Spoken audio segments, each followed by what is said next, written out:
Good morning, everyone. Welcome to our 7th Sharing Leading Practice event of the new year. For those of you who have not attended a Sharing Leading Practice event before, they were formerly known as our Leadership Development Days, where schools with an accredited area of excellence share their best practice. A big positive to them now being virtual is that we are able to share them across the length and breadth of the country. Hopefully lots of you are looking forward to thinking about something other than COVID this morning, so we're really glad that you are able to join us. We are very excited to have Sophie Antwi, Assistant Head Teacher of Chancellor's School, with us today. Chancellor's School are part of the Hearts and Bucks Hub.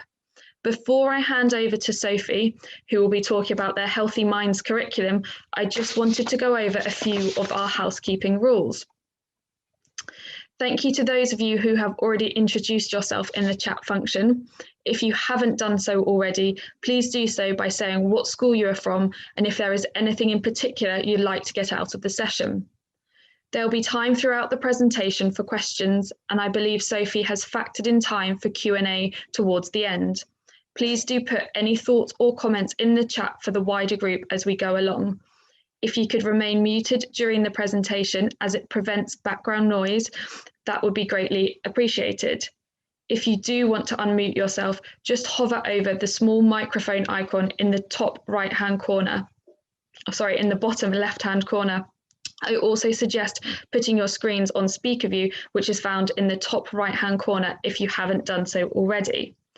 If you haven't also done so, please change your Zoom name to your first name and last names, as it makes it much easier to record who has attended. Towards the end of the session, I'll be posting a link to our feedback form, which would be great if you could please complete it. Feedback is really valuable to us and helps to guide future events.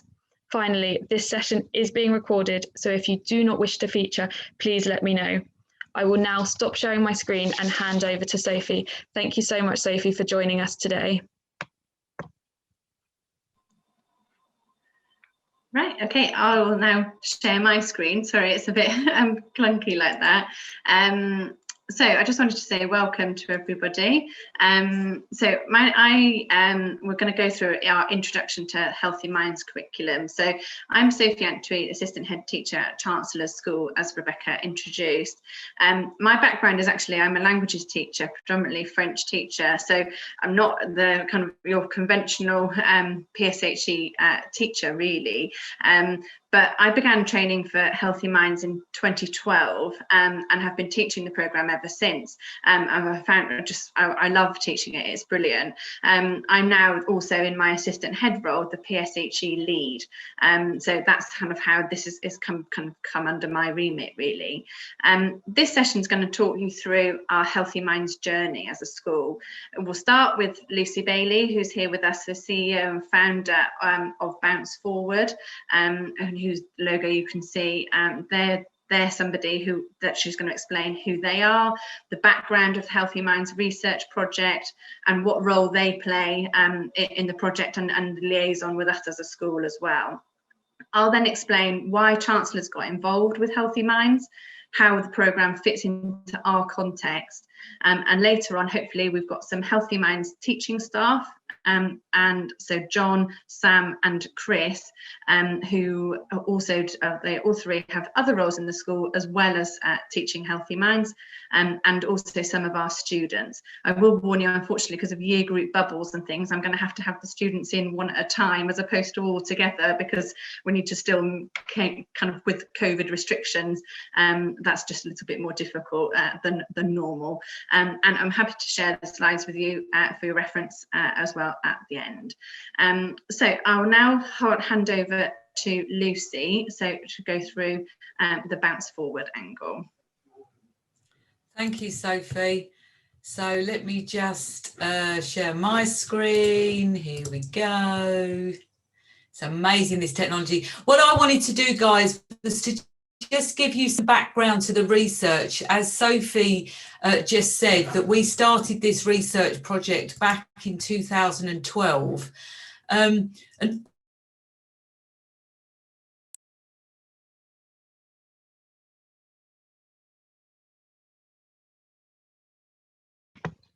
awful long time at the LSE, the London School of Economics, describes Healthy Minds as the most ambitious life skills curriculum in the world. So let me just hold on. Sorry, this is a little bit more clunky than I had hoped. Yeah, so, it's been going on a long time. What I wanted to do was to just share with you the sort of background to it and to give you the sense of the rigour that was involved sort of behind the scenes before we recruited schools. And then it'll be amazing to hear from Sophie and those at Chancellor's who are one of our leading schools in the country for Healthy Minds. So the project was funded by the Education Endowment Foundation. It was a very, very well-funded project, £1.1 million over the 5 years, which sounds like an extraordinary amount of money. But when I talk to you about what was involved and who was involved, then you might see, research does cost a lot of money. The research was led by the London School of Economics. It was 2 elements to the research. One looked at the health and psychological outcomes for students, and the other side of the project looked at academic attainment. So the LSE, the London School of Economics, researchers looked at the health and psychological side of the research, and NISA, the National Institute of Social and Economic and Social Research, looked at the academic outcomes. You may not be surprised to hear, or maybe that we are still waiting for the final results on the academic side of the research. We are hoping they are going to be available very, very shortly in April or May, but I will talk a little bit more about that. And then our role at Bounce Forward was to direct the project. So I was the director of the project as a whole, and we also designed the curriculum and supported the schools in the process for being involved in the research. So let me just talk a little bit through the research design. So there were 34 schools from across the country, 39 individual school cohorts. What I mean by a cohort is an individual year group. So, and those schools, it's really important to say, were all types of schools. We had from Ofsted's point of view, we had outstanding schools, and some schools were in special measures. A couple of schools actually went into special measures at one school went into special measures during the project and came out of it as part of, in the 5 years. We had faith schools, we had academies, we had converter academies, we had state maintained schools. So we really had, we had a special school as well. So those that had, special needs, both behavioural and physical disability school. Once the schools had signed up, so basically we went out and recruited the 34 schools, but they didn't know in the early days whether they were going to be a treatment school, whether they were going to be teaching the curriculum, or whether they were going to be a control school. So if you go back to 2012, and there's me coming along to these schools saying, will you sign up to this project? We want you to teach Healthy Minds 1 lesson per week from year 7 through to year 10. We want to train your staff, and we want to track those students for the 4 years. And we can't tell you now whether you're going to be a treatment school, a school that's going to teach this curriculum, or whether you're going to be a control school. So there already, any school that got involved in this, I was just so delighted, because it was such a big ask, and head teachers really at the time really took a leap of faith with us to say yes, they thought this was important research. Basically what we were wanting to do was to look at, if students had a healthy mind, if they could feel good and function well, would this have an impact on their health and psychological outcomes, and would it have an impact on their academic attainment? So, they were the sort of key ideas that we were coming to. We had specific outcomes, which we'll look to. The main one was the health-related elements, which has a quality of life element to it. A long arm linked to things like, adult outcomes, such as employment, income, the type of job they would get, finding work, home life stability, so things like whether they were in a long-term relationship or not. So the health-related quality of life outcomes not only matters for children and young people right now, but it actually matters for society as a whole, because of the long-term outcomes outcomes that we see. We also measured, or when I say we, the London School of Economics also measured the physical health element. That's the overall well-being of children's health, the sort of dimensions of health. We measured externalizing behaviours. So that was their response to situations. So it may be things like, you know, responding aggressively, but it also may be, you know, abiding to rules, but all of that sort of externalizing type behaviour, what we do.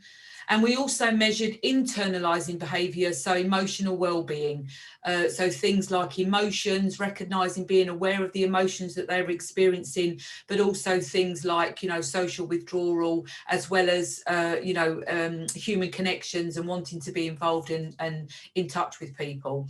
And then the academic side measured attainment in maths and English.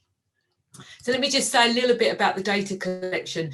Basically, there was a lot of data collection. So on the health side of it, we had a health related behaviour questionnaire. This was a really dense questionnaire. The students themselves may tell you a little bit about this, but it usually took about 50 minutes to an hour for the students to complete this questionnaire. We did that at the beginning, so before they'd even started. So whether they were a control school or a treatment school, all students took this questionnaire at the beginning. We then took a middle line questionnaire, so that was around the end of year 2, so when students were getting towards the end of year 8. And we also did a data collection right at the end, so when they were at the end of year 10, when the curriculum had been taught. By the way, guys, the research design was that if you were a control school, so Chancellors were a treatment school, they started the teaching straight away. If you were a control school, it didn't mean that we were never going to let you teach the curriculum. We just asked the schools to delay 1 year. So they got involved, they still had the training, they still had the support and everything, but we just asked them to delay teaching for 1 year so that they could act as the control group. And then on the maths and English attainment, this was a little bit more complicated. We started off with a maths and English test that was very specific to this project. That's what the Education Endowment Foundation wanted us to do. So basically, it was an online assessment of both English and maths, and all students took that. And then that was a bit of a nightmare because the online stuff didn't really work that well. We actually lost some data. Some students had to complete the questionnaire again. It was really quite a bit of a nightmare. So the Education Endowment Foundation asked to move us to Key Stage 2 results and then GCSE results, which is why we've got a delay in the outcomes on the academic outcomes, because with GCSE results, not only do you have to wait until any of the, you know, reassessments are done and why they've checked out, you know, national, you know, before students actually get their results, and then there is a period where you can, what's the word?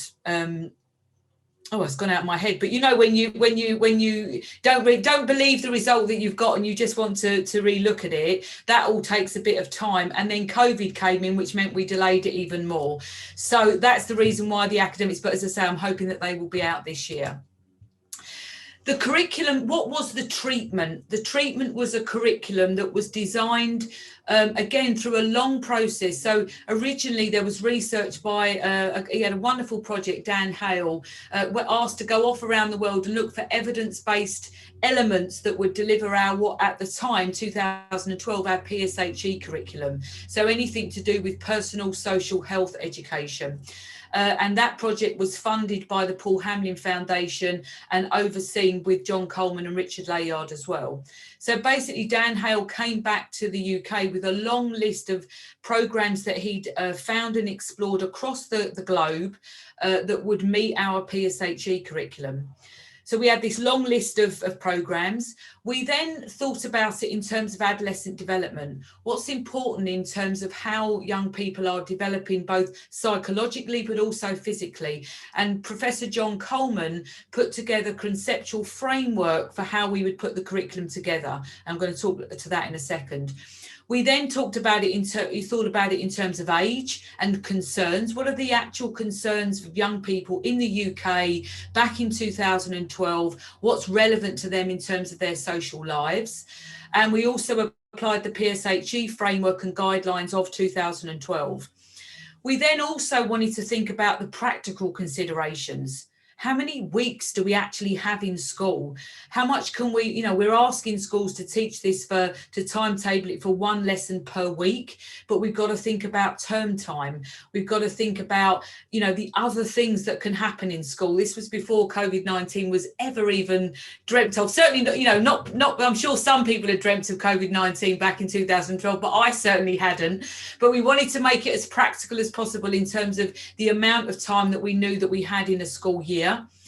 And we also took out some elements. So Dan came back with this long list, as I say, and some of the programs, when we thought about them in terms of would they work in the UK, we thought maybe not. So, for example, there was a sex education program called Safer Choices, which was basically 20 hours of telling young people not to have sex and all the reasons why sex was a bad thing. And we just thought, 20 lessons of basically saying, say no this way and say no that way, and say, you know, probably wouldn't land very well with students in the UK. So we decided not to include, you know, everything.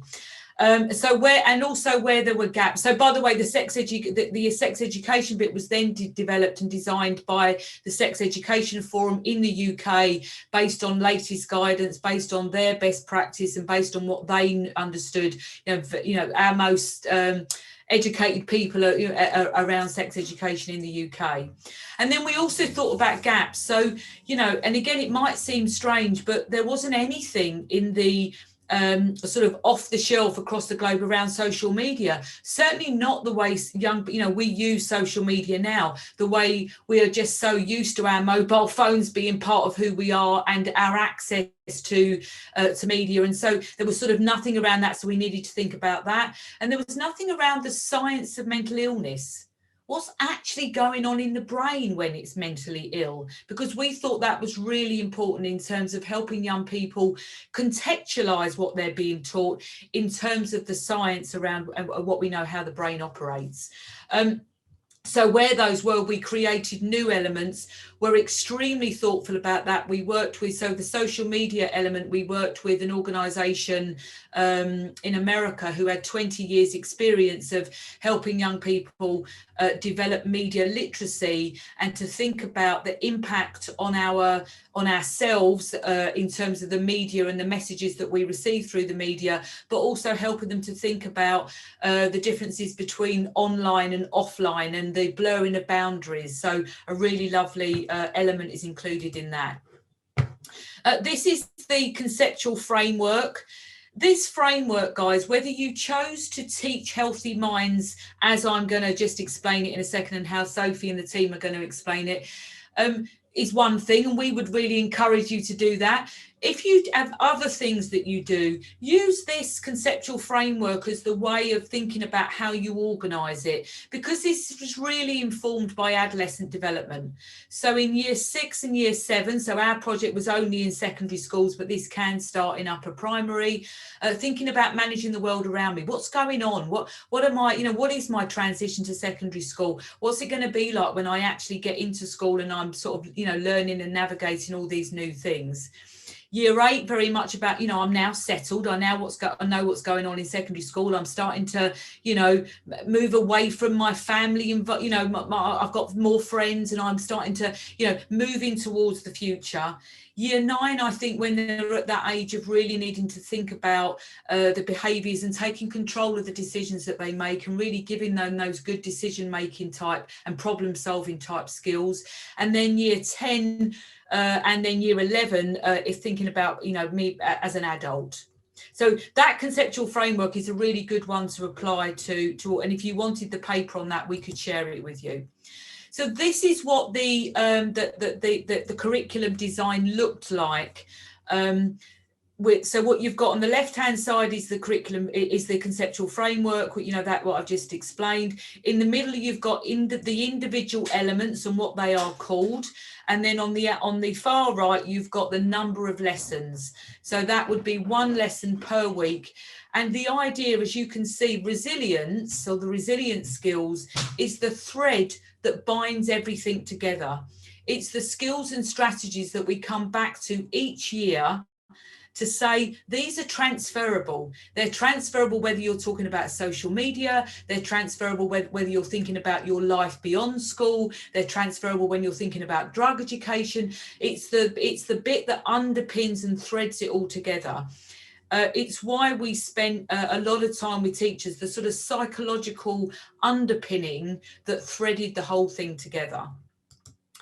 And ultimately what we're doing is, yes, we want the students to learn something, and that learning has to be, why have I learned this? What's important about it?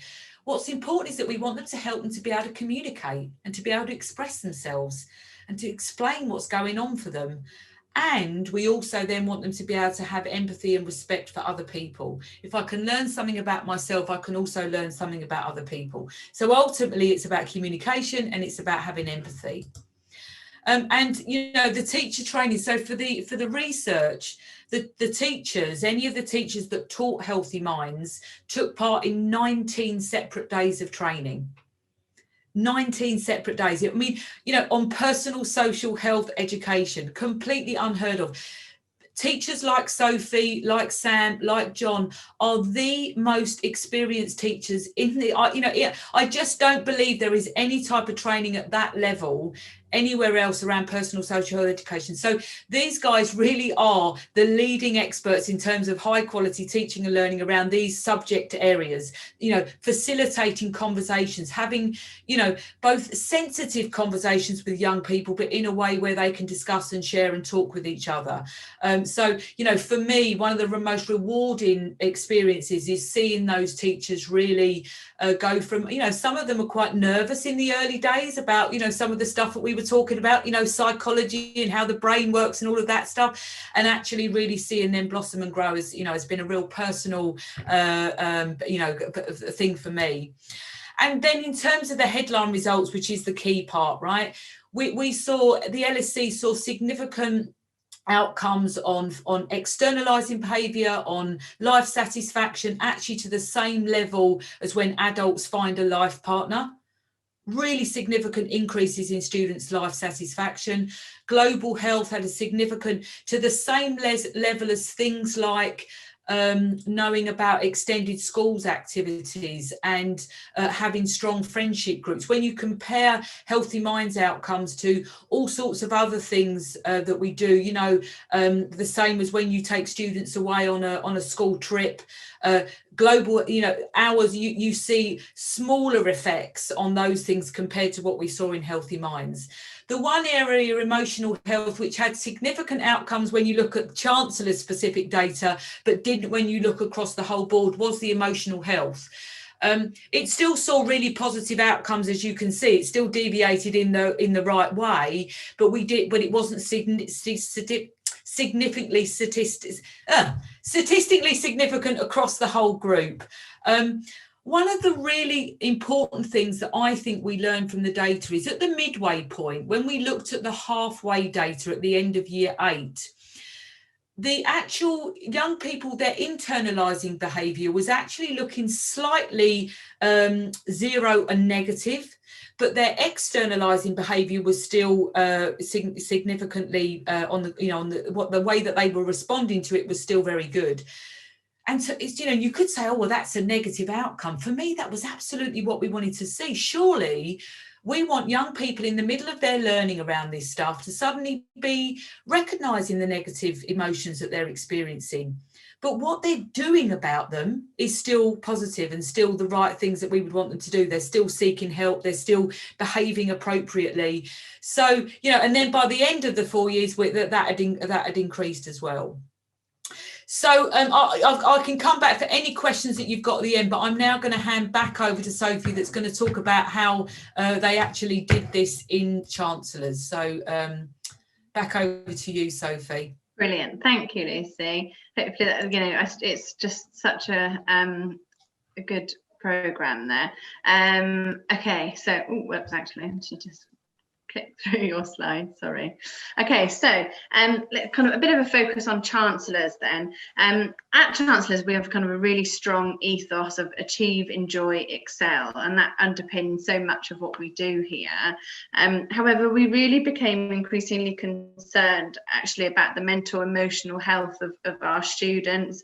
We were getting more and more pastoral concerns or issues among the student body. So we really recognised as a school that actually we can make a difference to their emotional health and the behaviour of students, as well as the academic achievement, which obviously will never become, is always going to be a priority. And that's really where the Healthy Minds comes in.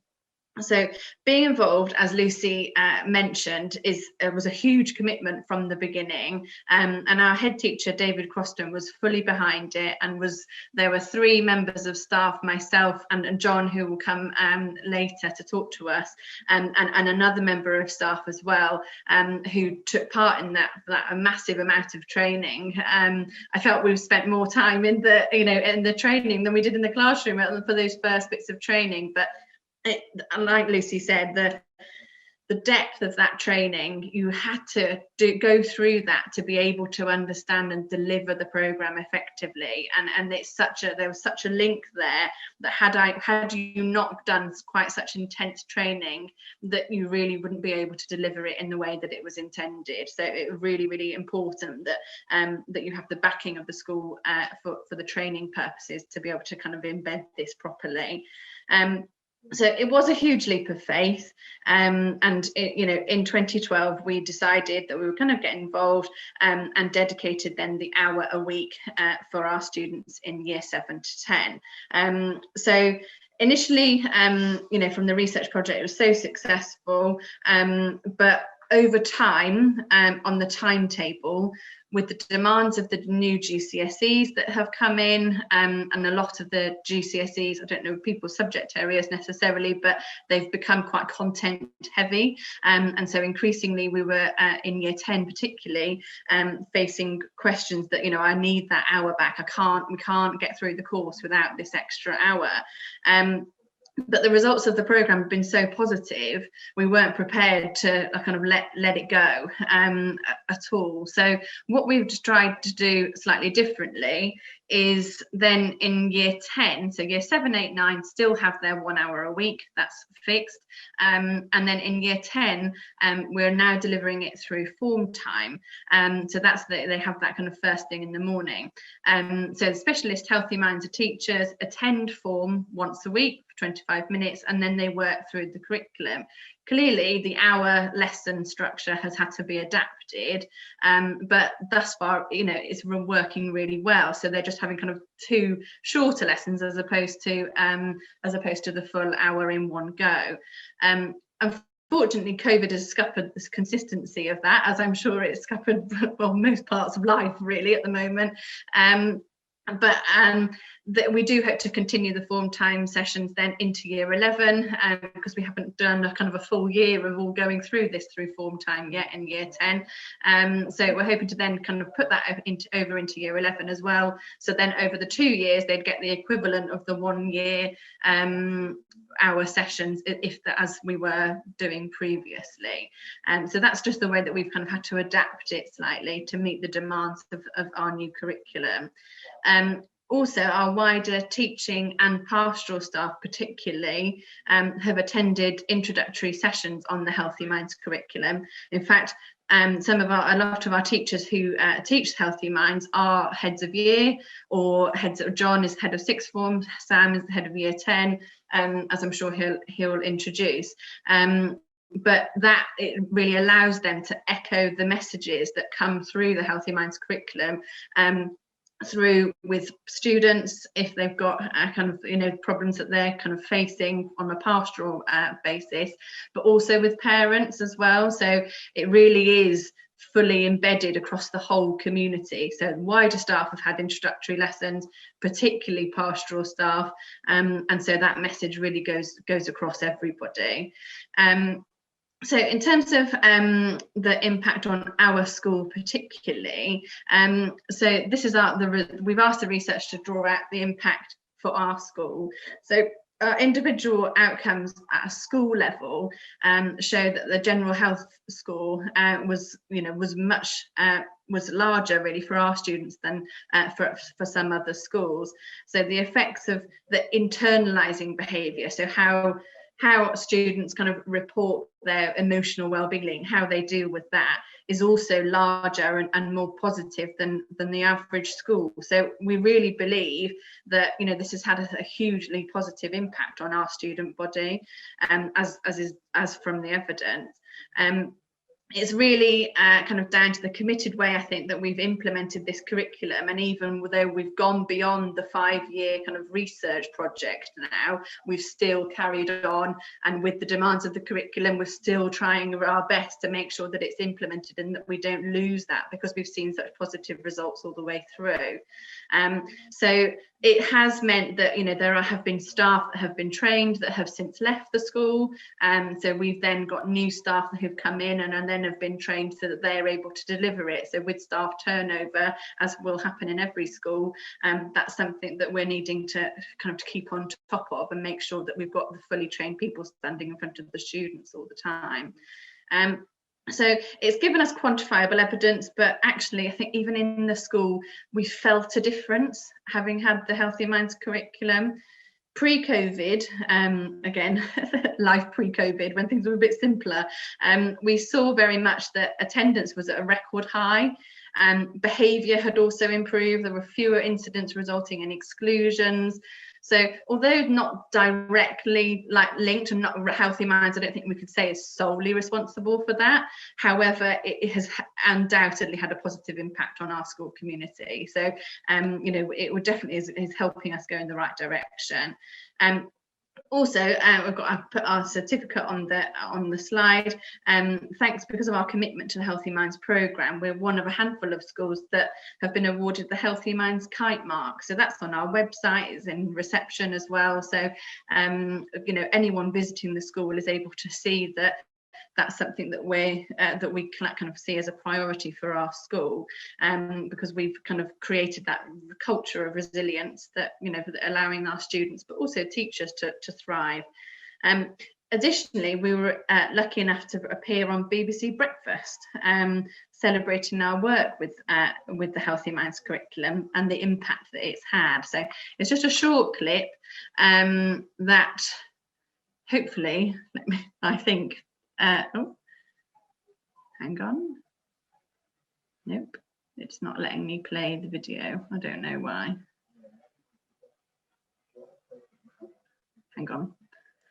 I'll share it again and hopefully it'll work second time round. I don't know why it's not letting me play. Oh, there we go. I just needed to click. Sorry. Here we go.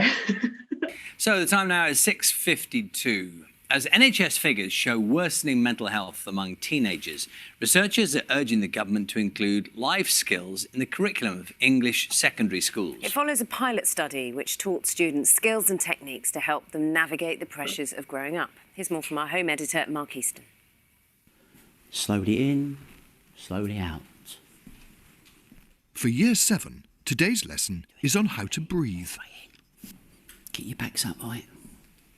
This class at Chancellor's School in Hertfordshire has just begun a 4-year study programme teaching them the skills and techniques for a happier and healthier life.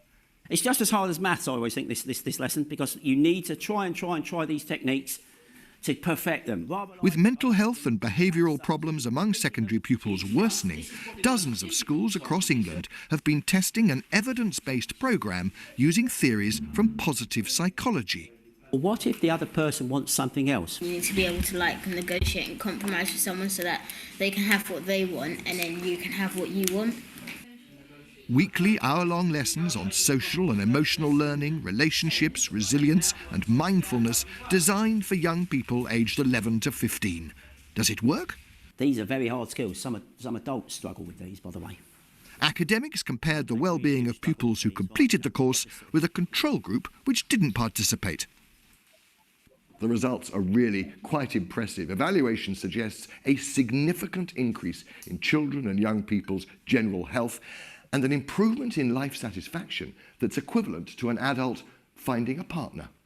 As a sufferer of anxiety, it has really helped as the coping mechanisms that we're taught has been effective in everyday life. It really helped me with exam stress and working through any issues I had, like on top of school and the pressure of dealing with exams. There was definitely problems with academic stress, friendship groups, and also personal problems which I've been able to deal with in a more practical and I'd say successful way. We're going to have a quick roundup of the lesson. Teachers must complete a week of intensive training before delivering lessons, a process that some found positively life-changing. We actually had to test all of these theories we were learning about on ourselves. So I personally found out an awful lot about myself, things that I've actually been carrying around unbeknowingly since my own childhood, issues that I've got. Thanks, Abigail. The experts behind the scheme say the results are so impressive and the cost so low, £25 a year per pupil, it should be part of the curriculum in every secondary school, not just in Britain, but around the world. Mark Easton, BBC News, Hertfordshire. Okay, so yeah, there we go. I think I probably should just add, I think it was November when that was filmed, hence John's moustache. But yeah, there is, that it was really, as I mentioned on the video, the level of training was so in depth that it really was, unlike any other training that I've experienced. So one thing I think we'll just kind of add just finally before I get some of the students or teachers to speak is that Healthy Minds kind of makes up the bulk of our PSHE provision, but it doesn't, not everything.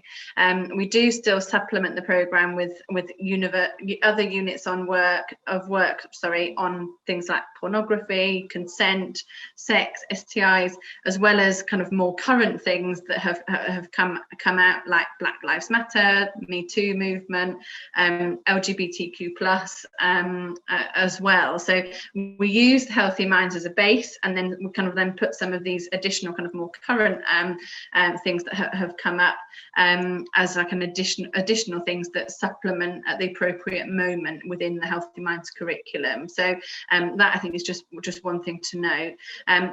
We've also used the feedback from our student council meetings to shape develop maybe the provision. So for example, year 11 students requested a recap of the calming and coping, the breathe strategies. The .breathe is the name of the module, and that is taught predominantly in year 7. So they requested, could we have a bit of a recap, because I found that so helpful, and when they're preparing themselves, as a lot of them mentioned on the video, for exam stress. So one of the kind of classic .breathe exercises is to breathing in and breathing out, but you can breathe in when you go up and then down as you go. So they were standing in the queue, ready to go into the exam hall, and all of them, having had this recap, are breathing in with their fingers and out, like kind of doing that exact that kind of activity, ready to go into their exams, because they felt that then that was something they'd been taught in year 7, they'd taken all the way through, and that helped them kind of calm down and just focus themselves, ready to go into obviously a very highly stressful environment. Also, we delivered that recap, and things we use Show My Homework or Google Classrooms a bit now as well, in this kind of COVID world where everything is a bit more virtual. So and we've uploaded those sort of activities onto there. So things like some of the activities might have involved meditation. So actually then that was something that they were able to do at home in bed before they went to sleep. So that we've kind of been helping them, at least virtually, to try and kind of get through this kind of difficult time. It was also worth noting that Bounce Forward have produced additional resources that have really helped with our students during COVID, to kind of boosting with their resilience and coping strategies to such a kind of unprecedented situation that none of us saw coming and have ever dealt with before. So that was the sort of being able to adapt it slightly. So we've got things that we're able to deal with very current things at the moment as well. So I I'm going to swap things around slightly because I've got some students just here ready. So I'm just going to go and get them. As I said earlier, it's going to have to be in 2 little groups, I'm afraid. But I'll just switch my camera around so then they're sat over there, and I'll go and get them. I will be back.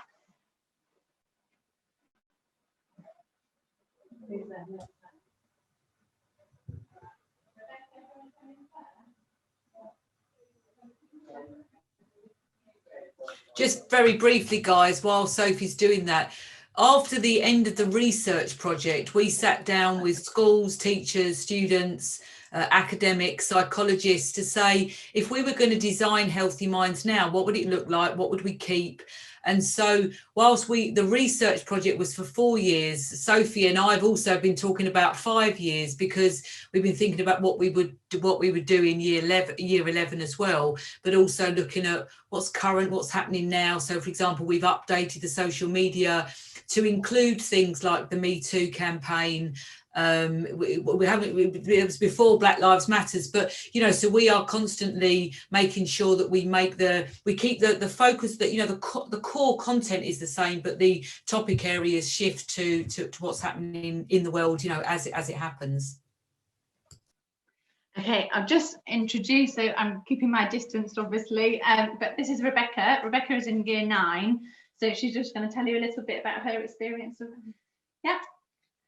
Healthy Minds has been really good for me, because it's given me the opportunity to look at things from lots of different perspectives, and because there's quite a lot of class discussions, you get to collaborate on what you're doing and see lots of different points of view, and it's really helped me to talk to people better. And I remember we did a topic, I think it was in year 7, about assertiveness and aggression and things like that, and how to react when something doesn't go your way. So it's really helped me to talk to people better and interact with people better.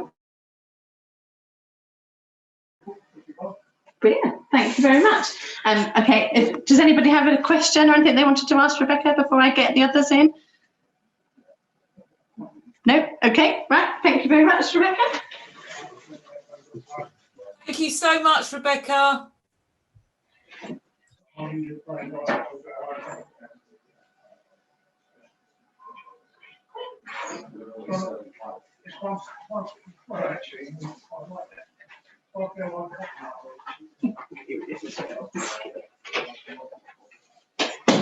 All right, we've got Harry and Lauren, who are both in year 10. So, Lauren, do you want to start? Yeah, I think that Healthy Minds is very different to a lot of other subjects, just because it really helps us get information that we wouldn't get from other subjects. Like, it's more real life information, from stuff about drugs and alcohol abuse to coping mechanisms and stuff like that, and that's what makes it different to any other class. Brilliant. Yeah, and Healthy Minds, it can be really useful as well as quite important for future life, and it teaches more of moral circumstances rather than the factual aspects of life, and it's taught me quite a lot about relationships and influences and how they can affect me or other people. Brilliant. All right, so you'd recommend the programme then for the schools? Awesome. All right, thank you ever so much, guys.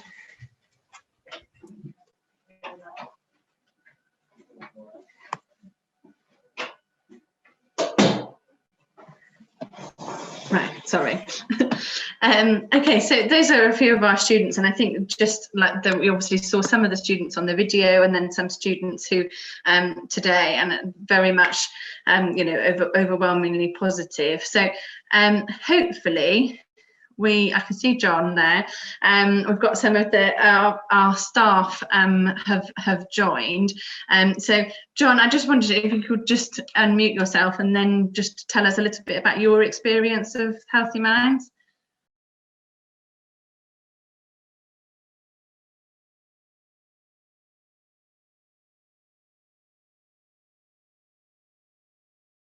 You're still muted. I'm not muted now, though, am I? No, here we go then. Hello everyone. Right, John Whitelock. Started the programme in 2012 and I've been very impressed with it. I was lucky enough to get in on the ground floor. The first programme that was about, we were offered to go to get some training, and since then I've been progressively involved in various other places of training all the way through to the whole of the course. Is it valuable? Oh, absolutely. I couldn't recommend it highly enough. I think it's very important that it's rather like when we say in relation to teaching A-level, let's say, you know, you've got to really embrace the subject before you actually teach it. And I think it's exceptionally important. It taught me how to embrace healthy minds and various coping skills, applying it to yourself, evaluating your own behaviour pattern and trying to address those sorts of things. So it was useful to me. And once I'd sort of like absorbed that usefulness, then I could go to the class and I felt that I could deliver it with confidence. And I think that's what you have to do. It's not just like I would say that some PSHE stuff is because we have to do it because that's what the government says and it's part of the curriculum. But no, this is much more a real embracing of the ideas for young people. It really does enhance their skill sets. So important in today's life, specifically now after COVID, because obviously we started this before COVID, but you know, they will need this more than ever. And it does give them real resilience skills. Some will absorb it 100%, some will only absorb 50%. 50% is enough to get them more resilient and more able to cope with things, in my opinion. It covers all the difficult subjects that people need to talk about, need to embrace and have these really important dialogue moments with students. And it does it in such a nice way that most students, regardless of ability, if we were talking about ability, can relate to. It also allows adaptation for different abilities, which is also key for me. So you can look at different classes, because I've taught all different classes and all different age ranges. So it's I've never seen anyone with any sort of, you know, I've never seen anybody to date not engage in at least some, or if not all, in most of the course, which has been lovely. And of course, I was lucky enough to go up to the LSE when there was the launch of sixth form students with me. And that was lovely, also an opportunity to just show how the students, the best ambassadors for this course, you know, they really do show some key skills which they'll need in life skills, as well as, of course, if you're looking purely from the educational perspective, more resilient learners will make better academics. So it's a win-win as far as I'm concerned. So that's what I've got to say. I want to be able to hear what they're saying. Brilliant. Chris, we can hear you. Thank you, John. Thank you. Chris, you're here, ready to, can you hear me? I don't think so. I think that she's having a few technical difficulties, I think. But I can see Mr. Hesling has just joined. So Sam, do you want, Chris has just got a few technical difficulties. Do you want to just kind of, John's just shared his experience. Do you want to go, just unmute yourself and go with yours? Yeah, of course. Hi, Rebecca. Hi, Lucy. Nice to see you. I've done the classic teacher thing. I've made some notes. So forgive me if I look down on whatever, but I thought it'd be helpful because I've got students left, right, and centre all floating around today. My experience really of Healthy Minds is nothing but positive. I'm sure John has said the same in terms of the link between the pastoral side, I guess, of school and the academic. It's the one opportunity I see that we can talk about things that students don't sometimes get a chance to. And you can hear their voices on a range of kind of different topics. I think it's the one point on the curriculum, I guess, that gives them that real life experience, the opportunity to just provide that forum or that kind of platform for them to explore, I guess, different ideas, different topics, different methods of coping, for example. I think it's really, really powerful. And you look at kind of, I'm just thinking of the recent lessons that we've covered, things like resilience, trauma, for example, that in their own way relate to everyone on every different level. Having that safe environment to discuss it at any age, but at the school age where hormones are, you know, all over the place. I just think so powerful. I've loved teaching it, and I think the difficult decisions and certainly the mental health side of things, from a head of year kind of looking overview of the year group that I'm in charge of, it's an overwhelming success in terms of what it's armed those kids with. And it's funny because you can have restorative meetings with these kids and they'll mention things like PRP skills, for example. And you go all the way back to, oh yeah, I forgot you would have, sometimes I even forget I'm the one that's taught them it. I'll talk about best case and worst case scenarios. You think, oh yeah, sir, you taught us that. I think, oh yeah, I did. So I think that's brilliant. I think from year 7 to 9, it really does set them up well for Key Stage 4. And as someone I actually started as a head of year in Key Stage 4, and then was kind of lucky enough to go back to Key Stage 3 and have ended up back in Key Stage 4 kind of on the cycle. And I've noticed it more so with this year group I've witnessed them kind of progress all the way through. If I compare this year 10 group to the last year 10 group I have, when you do hold things like restorative meetings and when you do talk about mental health, for example, is probably the best example, they are much more aware because of the opportunity they've had to discuss it in a safe environment than I think they ever have been. I think mental health is the biggest crisis we've got, but I don't think our kids I don't think any of our previous year groups have ever been more and better prepared as a result of doing things like Healthy Minds and whatever. Outside of school, it helps as well. You can kind of rely, I guess, when you're talking to parents about things that have happened, incidents that have happened, they know they would have had a chat about this, whether it's in a form time activity, whether it's in a lesson. And I think that's quite powerful sometimes. If I can give you an example, yesterday we dealt with an incident where there was, homophobic is probably the wrong word for it. There was definitely some hurtful comments made. And we straight away kind of related it back to, have you discussed this? Have you actually voiced your concerns in an environment? Have you actually had the opportunity to talk about your feelings and about how this impacts on people? And have you seen it from the other person's point of view and whatever it might be? And the only other thing I kind of wrote down just in terms of my experience was that it gives skills to equip all for all situations. And I go back to that you don't really, yes, you can learn maths in maths and you can learn map reading skills in geography and you can learn languages in languages, but as an all-round subject, it kind of ticks all the boxes in that respect for me. I don't know if you want to talk. I don't know if you want me to ramble on, Sophie, or whether you want me to pass over to Chris. I've got lots to say. Not rambling, Sam. It's really interesting. But no, Chris, are you able to speak now? I think I am. Yeah, can you hear me? Thank you, Sam. Yeah. You've saved me. Hello, hi. My name's Chris Stefano, and I have also been teaching about How to Thrive since 2015. I first got introduced to it through a joint inset that our school was having with Mount Grace, and I have to say, my experience, I've not found many inset sessions that memorable in the past, but I'll never forget actually going to see Lucy Bailey's when she was introducing the Pen Resilience, the PRP. When I saw the objectives on the board there, things that she was written about aiming to help children to develop their emotional intelligence, strengthen their mental health, improve their self-worth, their self-esteem, etc. Generally, I saw it as a way to help children to love and understand themselves better. And I can honestly say, I'm not ashamed to say, I was moved to tears, which doesn't happen often on an inset day.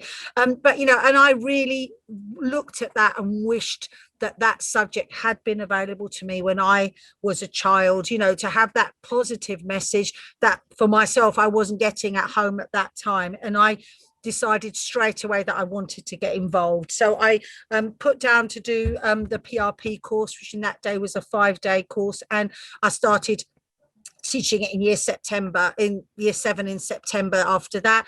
And I've moved through. And so I teach it in all of the year groups. And I'd like to echo what Sam was saying, that for me, teaching these lessons are a privilege. I really do feel that, I often enjoy them far more than my own subject, because as much as I love German, I don't think it's going to be that life-changing for anybody. But when I'm teaching How to Thrive or Healthy Minds, I hope that sometime I'm just planting a seed somewhere along the way that maybe not every child, maybe won't be immediate, but I can only hope that somewhere along the way, someone remembers something that we said, that can stop and when they're thinking negatively about themselves, just be able to stop and analyze and say, does this have a base in reality, or is it, we use this thing called Sherlock Holmes or Murloc worms. Does this have a basis in reality, in evidence, or is it a negative thing, Murloc worms, that's putting these terrible thoughts about yourself in your head? And I can only hope it can help that way. I mean, certainly in terms of feedback, I've had also very positive feedback. The children seem to enjoy it. They see it as a change from their normal lessons. For example, we don't have, as much writing, etc., but they recognize that it's a chance to express themselves, to get away from the normal curriculum.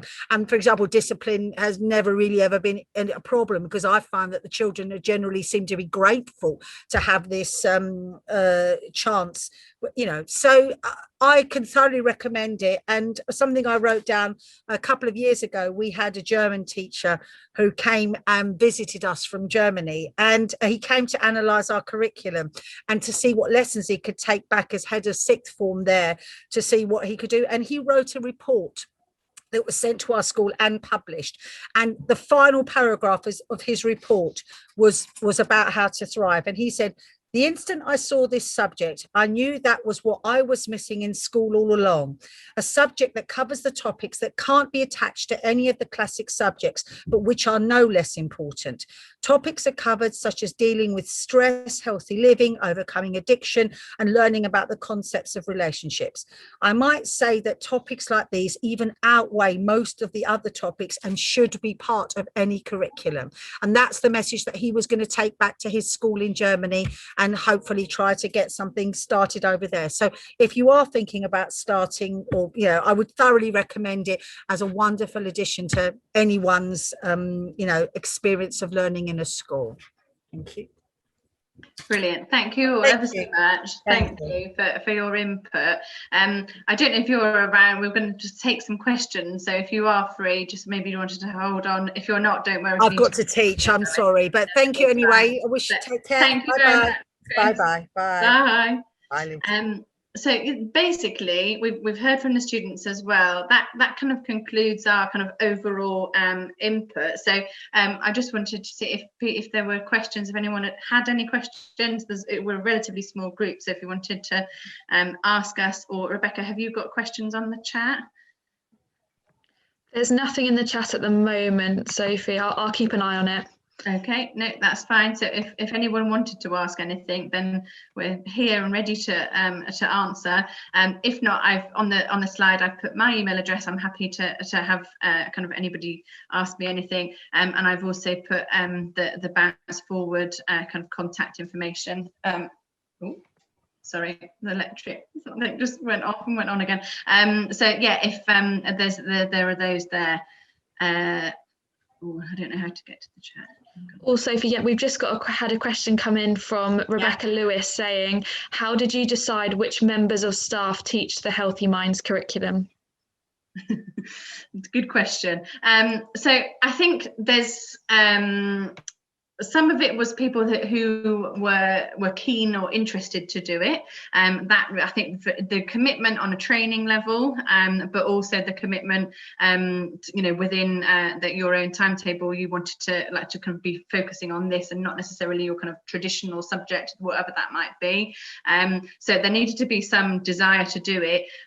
Equally, I think people that were maybe more predisposed to be able to deliver these sorts of messages and would be confident delivering it, that was a necessity. So I myself am assistant head, like working with pastoral. Sam is the head of year, John is the head of sixth form. So there are actually the vast majority of our team have some links to pastoral and the pastoral team. Sam, John, how did you get involved? Yeah, Chris kind of touched on it about Lucy's Inset Day, and I remember that really kind of vividly myself. And I guess I knew the minute I stepped into a classroom that pastoral, rather than kind of faculty-led kind of leadership, was my game. And I guess the same as Chris. As soon as I kind of heard about this lesson that I wished I had when I was at school, it was a no-brainer. And I kind of look at it as it's almost like the cheat. It's like an easy way in for a head of year, because most of the hard work is done for you in terms of raising these issues with the kids. All you're really doing is joining the dots up together and making sure they're okay with it and they understand it and they know when to reflect and where to kind of use these methods and use these tactics. But it was very much a case of when I was asked to do it, it was kind of, you've asked me, but I was going to ask to do it anyway. It's definitely something that I think adds to, and from a PE teacher's point of view, I guess I should make the point as well that any opportunity to see the kids in a different environment, I think naturally kind of makes me a better teacher. So not only do I get to see them in a practical sense of view, but I also teach now exam PE, but How to Thrive gives me kind of an insight certainly into the kind of new members of our school in year 7, but also seeing them in a different scenario is brilliant. Sorry, I'm muted. Yeah, no, so very much. I think I totally agree. I think as you know, that desire to do it, but yeah, that people who would be able to kind of to share with in those skills and those discussions, I think is also really key. Obviously, time, you know, from a school, like whole school perspective, timetabling restrictions and kind of working that out is an additional consideration. But I think just because somebody is a bit more free on the timetable doesn't necessarily mean that they're the right person to deliver this programme. So a bit more careful thought, I think, rather than just, we're a bit over in a particular subject. Yeah, you need to be a bit more careful than just that. Are there any more questions? I can't find the chat, but it's disappeared. We've had someone ask if we can email the PowerPoint out so they can share it with SLT. So I will send that round afterwards, along with our feedback form, so that's no problem.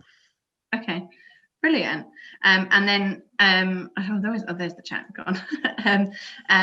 Yeah, no, absolutely. So yeah, ultimately that kind of concludes our session. So as I said, please feel free to get in touch if you have anything else or anything that comes later. But otherwise, thank you very much. Thank you so much, Sophie. That was absolutely brilliant. It was lovely to hear perspectives from the students as well. I'll share the feedback around. We're having lots of people in the chat saying thanks a lot as well. So thank you very much for your time. The recording will be on our website shortly after today as well. So thank you everyone for joining us.